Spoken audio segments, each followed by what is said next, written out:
And this segment is brought to you by DraftKings Sportsbook, America's top-rated sportsbooking app, and it's safe and secure because I know how much you love security. I know how much you love to just feel safe when it comes to, putting your wages down and things like that, man, because we're safe guys. We like to play it pretty safe in that situation, man. DraftKings Sportsbook gives you that. And not only that, man, if you use the promo code, this is for all my first-time users out there. If you use promo code MOATS, that's MOATS, you will receive up to $1,000 in deposit bonus money, man. Who doesn't love free money, right? So what are you waiting on, baby? Let's get in the game, get a chance to win, baby, because that's all we need is a chance. That's it. Just get you a chance to win, baby. So download the app, use the promo code MOATS, and let's get it. All right, so this first question is from Steelers for Thy Win, hashtag Mean Joe Green. It says, question for the podcast. Was Tyson Alualu this crucial to our run defense, or was yesterday just an overall off game? Interesting. It is interesting, man. You're the guy to be answering this. I mean, I got him. Because I did see some of that floating around the internet where as Tyson, but I think he was only playing like 30 or 40% of the snaps when he wasn't. But every time he was playing, you could definitely see the impact. So that's why I'm interested in what you got to say. All right, so first off, the 30 to 40 snaps that he's playing, 30% or whatever, are base packages. So that's typically when you're getting run personnel. And when you're talking about a team like the Cowboys, they would sometimes use some of the 3 wide receiver sets, but a lot of times they were going with 12 personnel, 1 back, 2 tight ends. We were seeing that a lot. That's ultimately how they were able to hit some of those passes on Bud and TJ. Is when you go 12 personnel, it makes you have to stay in base package, but then you turn it into a 3-by-1. 3-by-1 meaning, you got CD Lamb or Gallup or Cooper in the slot now, you know what I mean, in between a tight end and a number 1 receiver. That's the linebacker. So they were doing some of those things based on their personnel packages to kind of expose the defense and the flaws of it in that regard. But in terms of Tyson's impact in the running game, absolutely you feel it because just the consistency element of it. We know Isaiah Buck, Carlos Davis, Henry Mondeau. We've seen all of them at various points make plays, but it's not to the level of every play they're doing that. And I think that's the biggest issue. Whereas when you think of Tyson's a 10-year vet for a reason. He was a top 10 pick for a reason. So the consistency that he plays with, it shows up. It's very similar to Cam and Tuitt or even last year with Hargrave. You just know every play is not going to be a drop off. You're not going to have a A level play and then a C level play. It's always going to be A or high B at worst. So when he's not out there, you do feel that because for your interior linebackers, it's different when one play this guy gets off the ball and he looks great. Then the next play he's kind of getting blocked back, losing ground. You just don't really you don't know how to just go. You're always having to look adjust first and respond. Yeah, and it does make it a little bit difficult. So I think that's more of the Tyson Alualu effect of him not being out there, because when he's out there in your base packages, we've seen this week in and week out now. He dominates, not has a stalemate with the center. You're seeing him dominate centers. You're seeing him consistently in the backfield. We even highlighted his performance, I think it was against Denver, with him and Vince Williams, and just how much they were in the backfield because Tyson was just killing the center up front. When he plays like that, it makes it so much easier for Tuitt, for Cam, Bud and TJ. The runs never get out there because of the interior pressure. Vince, Spillane, or even when Devin was healthy, they were able to attack a lot more to the line of scrimmage. Right now, they're just not getting that consistently enough. So even though those younger guys that I named are playing well, it's just not at the level of Tyson, and it's expected. I mean, when you're talking about just the group of Bugs, Davis, and Mondeau, they're all late round picks or undrafted guys, right? Now, we know that some of these guys have a lot of potential, especially Bugs, right? He has first round potential, but there's still going to be flaws in his game at this stage of his career.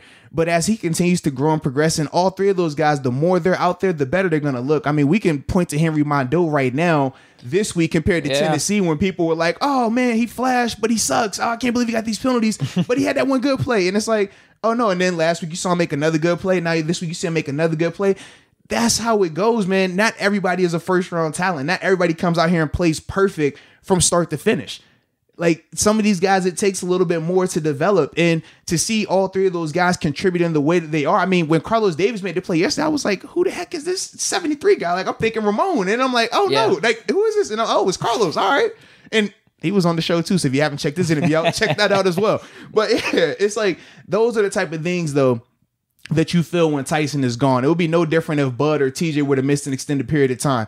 Could Highsmith and Ola Danny come in and play well? Sure.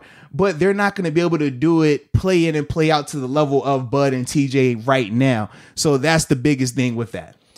Who would have thought, man, through just even out Alualu's career and then from his time in Pittsburgh, that this question will be brought up, or we'd be talking about his type of impact. Absolutely. I don't know what it has been. Is he just like a late bloomer? Or maybe we're hoping the same thing happens with Williamson, him coming here and playing with the Steelers, that it's a fit, it works, and you're playing some of the best ball of your career. That's what Tyson's been doing this talking with Tyson throughout this season, you know? Yeah, and the thing with Tyson is this. First off, you know why he's playing so well.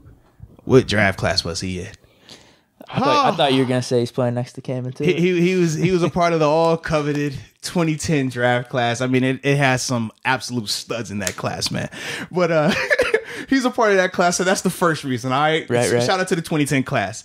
But the second thing, though, and we had this conversation when he actually signed here, because obviously we being a part of the same class, and he just talked about how it's such a difference from a culture standpoint being in Jacksonville compared to being in Pittsburgh. Number one, from a continuity standpoint, having the same coaching staff, same general manager, same just everything, front office, where he was like, in Jacksonville, man, he was like, it switched. And you see the difference in philosophies, very similar to what I talked about when I was in Buffalo, in terms of when you're switching regimes within 4 years, it's tough.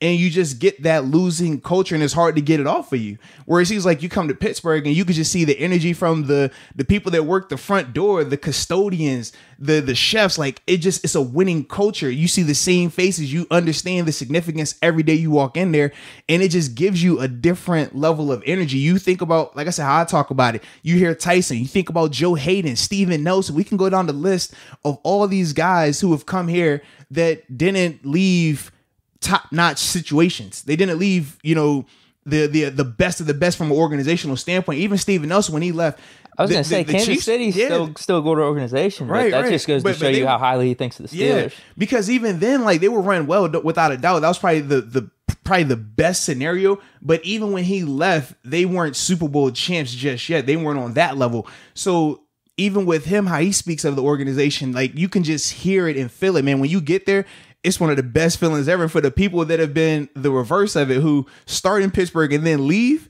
Oh, shit. Yeah, they're like, bro, can we come back? And we've seen that happen as well. I mean, we can go down the list. I think Will Allen was one of the guys, William Gay as well. I mean, guys that left for a year or two and then come back, because you're like, bro. James Harrison went to the Bengals, came back. Absolutely. It's different, man. It's different in terms of how it's run. So I think that's another reason why Tyson is playing so just inspired since he's been here, man, because you legit have an opportunity to win a championship. It's not like I said, some places, man, you throw it out there. Oh yeah, we're trying to win a championship. That's the goal this year. And then it's, all right, we're just trying to make the playoffs. And then it's, we're just trying to have a winning season. And then it's, all right, we just get 6 wins, man. This is a great season. Like, you said, it was always shifting the goalposts. Like, in Pittsburgh, we never changed that. We always have the same mentality, and it's real. And I think that's another reason why Tyson plays so inspired and so well here, man. What's the word on his injury? Do we know? They're still just saying a couple of weeks. Okay, that's the biggest name, man. So maybe next week after. Yeah, I'm probably thinking more Ravens time frame. But it's more so whenever he can get out to practice. If he can get out to practice this week, I think he plays the following week. I don't think his first week being back practicing, he'll play in that game. Well, Ravens game would be big. Yeah. Ravens game would be big. And as we've seen, every game is big. If you haven't realized that just yet. What I mean, him coming back, the rushing impact, you know what I mean? Absolutely. But as we can see, every game is important. It is, dude. It is, dude. I mean, you got the Chiefs there. Are they, 8-1, 9-1 right now? Mm-hmm. So we're trying to get this 1 seed. So every game is big. Yeah. So can we stop the whole, man, we just gonna blow these teams out? Can we get rid of that? Can we? Because no, probably not. I'm gonna tell you how I feel. I'm gonna tell you. Like, oh yeah, man, this team just looks so focused, man. I ain't worried about it, man. Hey, man, it was a little gory at times.